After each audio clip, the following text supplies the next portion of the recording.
Now I have a lot of respect when it comes to the original Metroid game on the NES, and yes, I know, it's a coaster. I don't have the original box on me, but I do have Zero Mission and I can play the original Metroid game on Zero Mission, so that's close enough, right?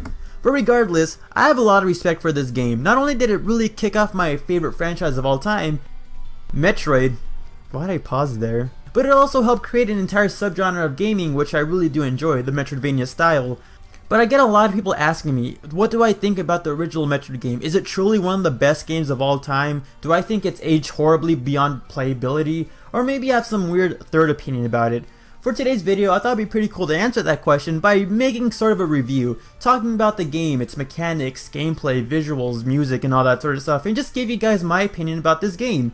So without further ado, let's start off this review and talk about some Metroid.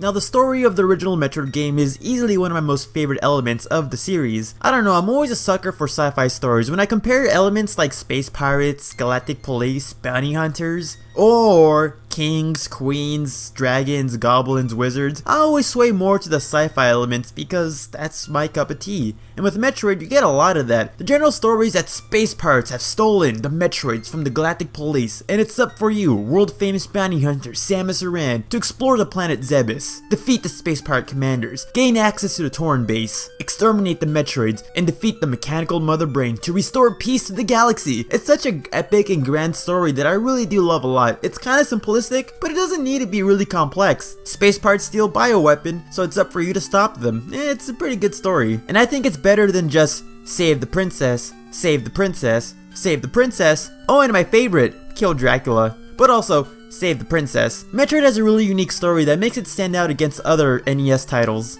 But aside from the setting, during actual gameplay, you shouldn't really be expecting a story or narrative to be told during actual gameplay. No cutscene or text scroll when you get a new item, explore a new location, or defeat another boss. Now it's understandable that an NES game might not have a story told throughout an adventure. With such limited hardware and such little memory, developers would choose to focus more on gameplay and then waste memory and time on story elements. But since some games on the NES library have told consistent stories and cutscenes throughout their own respective games, I have heard people criticize Metroid for not having a more consistent story or cutscenes. Now honestly, I don't think this is a really valid reason to criticize the original Metroid story. If anything, the lack of a story amplifies Metroid's themes and all that. You're a lone bounty hunter behind enemy lines. You have no contact with the Galactic Federation, and you're left to your own devices trying to figure out how to defeat Mother Brain. It kinda makes you feel isolated and alone, which, you know, fits Metroid perfectly. And honestly, if there was a cutscene or a text scroll every time you got an item or defeated a boss to tell you something as simple as, you've collected the Varia suit, you're one step closer to beating Mother Brain, you've defeated Ridley, you're one step closer to entering Torian, it would only bog down the experience, slow down the game, and ultimately just ruin the game experience by badgering the player with unneeded story elements.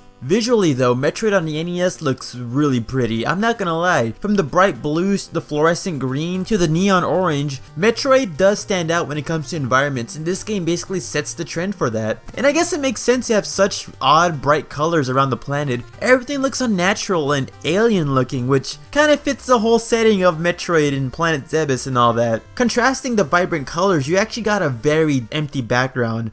Staring into the abyss will reveal the darkest fears lying inside any gamer's heart.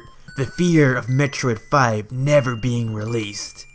But aside from that, the black background is actually pretty cool. It's a nice simplistic way to show the player that, hey, you're underground, you're not going to see any natural sunlight or any happy clouds, you're deep underground inside a tunnel system. The game also does a really good job in distinguishing different locations based on tile set and color scheme. Whether we're talking about the sterile looking location of Torian, to the more ruined looking area of Lower Brinstar, to the weirdly organic looking and lava filled Norfair, locations are very distinct. Sure, without a map you might not know exactly where you are, but based on your general surroundings, you can more than likely make a pretty good assumption over where you are in the map. The only thing about the visuals that, you know, kinda bother me is just Samus' sprite, Ridley's sprite, or Kraid's sprite. I mean, it's understandable, I mean, it's an old school Metroid game, but it's kinda weird how these three sprites specifically are really outdated. You can look at the Metroid sprites, you can look at Mother Brain sprites, the Gamers, the Sidehoppers, the Screes. These old school sprites look exactly how they look now, but comparing these three characters, it's kind of weird. Although it's also kind of a good thing seeing how much they've changed. But if I'm really just complaining about like literally only 3 sprites in the entire game, then that shows you that, hey, well, this is one beautiful looking game for the NES. Oh, and don't get me started on the soundtrack. I can easily say that Metroid has my favorite classic soundtrack out of all the NES games. Starting off the game with the main title theme. I mentioned this in my video about my favorite soundtracks, but the original Metroid theme gives off us a feeling of, hey, adventure, it's gonna be a grand epic story, but also mixing in like, you know, harsh bass tones, telling you that this isn't just your average adventure, it's gonna be scary and treacherous. Brinstar is a really good way to introduce a player to Metroid, as it's a very adventurous sounding track. It gets the player in a mood to explore and go through the caverns of Zebes, but as you go deeper into Zebes like Brinstar Depths, or I guess Kraid's Lair, Norfair, or Ridley's Lair, the soundtracks get a little bit more hostile, a little bit more eerie. As you go further into the game, into the more deeper parts of Zebes, it makes sense. You're traversing further into the planet, enemies get harder, upgrades get more scarcer, you're going towards the bosses, it just fits so well with the music. The only real track I don't like a lot though is just Ridley's Lair track. It's a little bit too repetitive, but again, it does fit the tone of it being an eerie track as you get closer to Ridley, so it works out in the end. One of my favorite things about Metroid's use of music though is when you get near rooms specifically with upgrades. It's so easy to get lost in Zebes and just going through random rooms seeing what's here and there, but the second you hear that eerie track, it becomes a useful tool to notify the players that, hey, you're near an upgrade.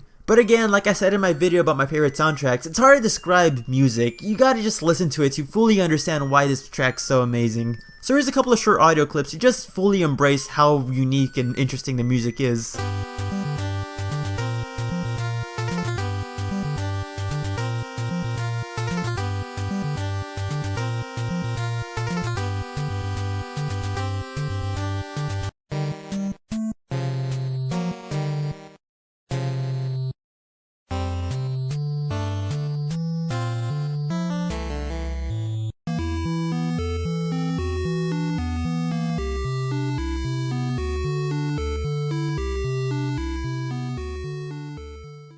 Now I gotta applaud this game for capturing the feeling of Metroidvania almost perfectly on the first attempt. Very early on, the player is shown that this isn't your traditional platformer. Attempting to treat this game like a traditional platformer, the player is shown that they reach an obstacle, they probably need to backtrack and look for a possible upgrade or a different route to try to go further into the game. And with that being said, this game is really open-ended. Casual and new players will spend a lot of time exploring as much of the planet as they can, trying to get every single upgrade, trying to defeat all the bosses, and finally going up to Mother Brain. While more experienced and veteran players can actually optimize their routes, skipping entire upgrades, skipping entire bosses, and going straight to Mother Brain with such efficiency based on how well they play the game. The wide spectrum of newer and older players can experience this game in vastly different ways based on how well they play, and I love that a lot for Metroid. Although, gameplay wise, even though it is a pretty great experience, it does have a lot of flaws that drag it down quite a bit. And most of the flaws are understandable due to the fact that it is an older game, but they still need to be brought up. For starters, this game's difficulty curve is pretty bad. Really early on, it's really difficult and frustrating to get the ball rolling. You have no upgrades, you have no health, you have no ammo for missiles. It's gonna be pretty difficult to explore Zebes without constantly dying. It isn't until halfway through the game where you get a nice amount of ammo and some expansion packs and maybe some upgrades like the Varia suit and Wave Beam where the game actually starts getting fun. I enjoy the middle parts of the game much more than the beginning parts because I get so frustrated dying after like 2 or 3 hits from a random gamer, but once I get enough upgrades, it's much more enjoyable to explore Zebes because I don't have to worry about the constant fear of death looming over me. So for a newcomer who doesn't know much about the game, it could be seen as extremely frustrating. Also, there's no map for this game. Now personally, from what I've seen, the lack of a map is actually kind of a cool thing for the community. A lot of people like to bond over the fact that, hey, we all had to make our own map of Zebes back in the day, so it's pretty cool to talk about that. And of course with smartphones, you can just get a high-res map of like Zebes on your phone as you play the game, so it's not really much of a big deal nowadays. But without an in-game map, it's kind of difficult to keep track of what upgrades you have already collected, what areas you've already explored, where exactly on the map you are specifically, so if you can't keep track of stuff like that, it can be a little frustrating. One thing that honestly is pretty terrible for a Metroidvania game is the lack of a save feature. I know that the Famicom version of Metroid has a save feature like in the original Zelda game and all that sort of stuff, but here in the West, there is no save feature. So instead of a save feature, there's password features, which on its own is not much of a bad thing. The passwords aren't too long and they keep track of a lot of things. what area you start off in, what upgrades you've collected, what bosses were defeated, what expansion packs you've collected. But passcodes can be really cluttersome when it comes to trying to sort them out and keep them organized, mess up a letter, or have bad handwriting and you can just ruin your entire save. It's happened to me multiple times. As well as the fact that you can't really save whenever you want. The only way you can ever get a save code is if you get a game over, which alone wouldn't be a bad thing, but when you load up the save code, since you got a game over, you're continuing your adventure with only 30 HP, which then brings up a whole different issue. No recharge stations and no reliable way of getting health. Health is really scarce to come across in Metroid, and it's a real hassle to fill up multiple E-tanks of full health just to feel comfortable enough to progress through the game. It's not necessarily bad. There's several points in the game where you can just like grind a certain enemy to get HP, but it's just a little cumbersome and it kind of kills the flow of the game. You want to continue your adventure where you left off, but if you gotta waste around 10, 15, maybe even 20 minutes just grinding for health, then it would just be too much of a chore. The spirit of the game is held up pretty well. It's so cool exploring this map, looking at the cool unique environments, and ultimately making your own progress and routes through the game in your own pace. It's just that a lot of the more mechanical sides, like lack of a map, lack of a save point, lack of reliable health, and some mild clunky controls can ultimately just frustrate the player if they're not completely used to some of the more archaic designs of NES games.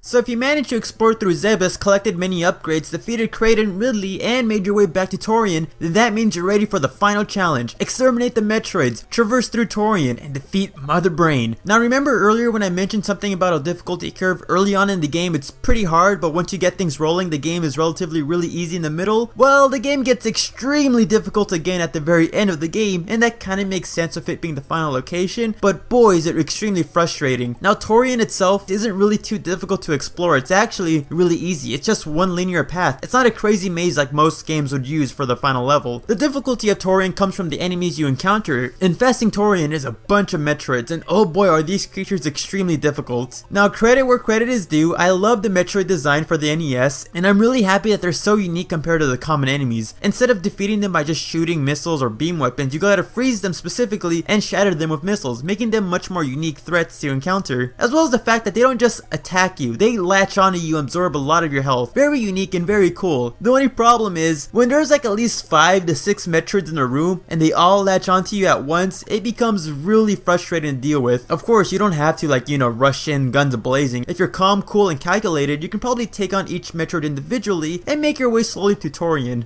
The final challenge of this adventure is fighting off against Mother Brain. Now Mother Brain herself has no real defenses of her own. She can't really grow a body or shoot lasers out of her eyes. That's ridiculous. But what she lacks in personal defense, she makes up for in security systems. The last corridor of Torian is filled with turrets and rinkas, as well as regenerating tech-type walls that prevent you from traversing further. It's pretty difficult to go through this final room while you're being barraged by a bunch of different flying projectiles and walls that prevent you from going further. Never feel so free. No! I get the wrong command! No! That was the perfect run! Who put the audio of the live stream inside my video? Why I oughta. So even though all the obstacles in the game do make Mother Brain a very difficult boss, if you're patient enough to see the path of the projectiles and manage your missile supplies moderately well, Mother Brain will go down pretty quickly. Cause again, once you get past her security defense, she's basically just a Brit in a jar. Spam some missiles in front of her and she's down for the count. Upon her death, the galaxy is at peace, once again. At least until the Metroids possibly return. Ooh, foreshadowing a sequel. Ooh, spooky. And that's about it.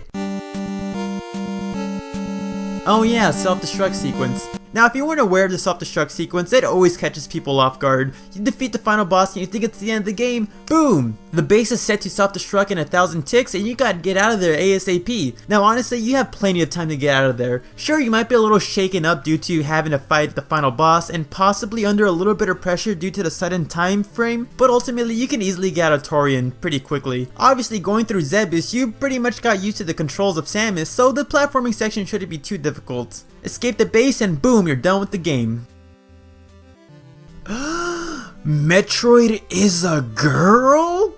Yeah, in 2018, nobody should be surprised or shocked about the identity of Samus Aran and all that sort of stuff, but I'm pretty sure back in the day, this was pretty groundbreaking. Not that many games out there really focus on a strong female character doing something as badass as saving the galaxy from a threat of parasitic bioweapons and stuff like that. I'm pretty sure of how well hidden the secret of Samus' identity was. Most people assumed you were either playing as a robot or as one of those strongman super soldier movie stars. But as a reward for beating the game under certain parameters, you get to learn the identity of our main character, Samus. If you beat the game in over 5 hours, you get a picture of Samus basically looking away from you in disappointment. Beat the game within 5 hours and you get a nice picture of Samus just waving at you with her full suit on. Beat it within 5 to 3 hours and hey, you get to see her face. Beat it within 3 hours, you get to see Samus in her iconic Zero Suit onesie. And if you're a true Chad, a hardcore epic gamer, and beat the game in less than an hour, you get to see Samus in her iconic bikini. It may be kinda weird, but the fact that the game encourages people to beat the game under certain time parameters encourages players to optimize their paths, focus more on gameplay and how to quickly beat the game, refining their skills and ultimately giving the game a lot more replayability. All that to see an 8-bit bikini suit Samus. I guess that's good motivation.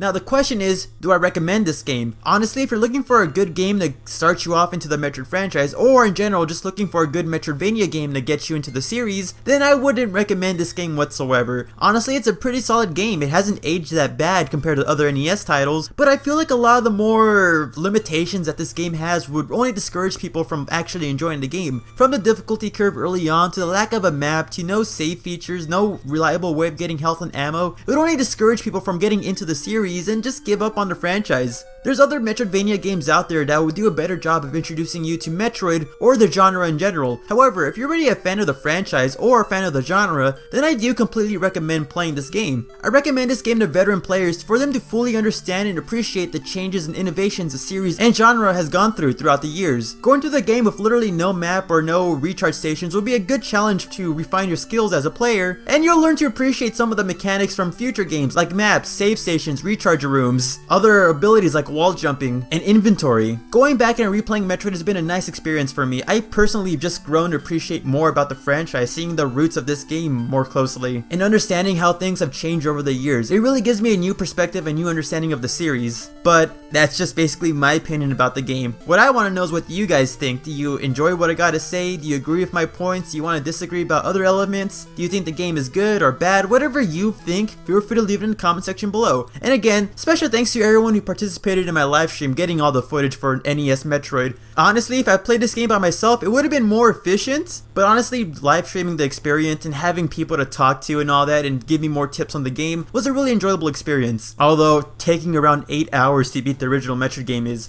kind of, it's not really much of an achievement, but hey, we just do it for the memories, alright? With that being said, I'm the Metroid Trainer. I hope you like, favorite, and subscribe, and stick around for next time, because I'll be seeing you later. Now I have a... There's a plane flying over. Ah, man.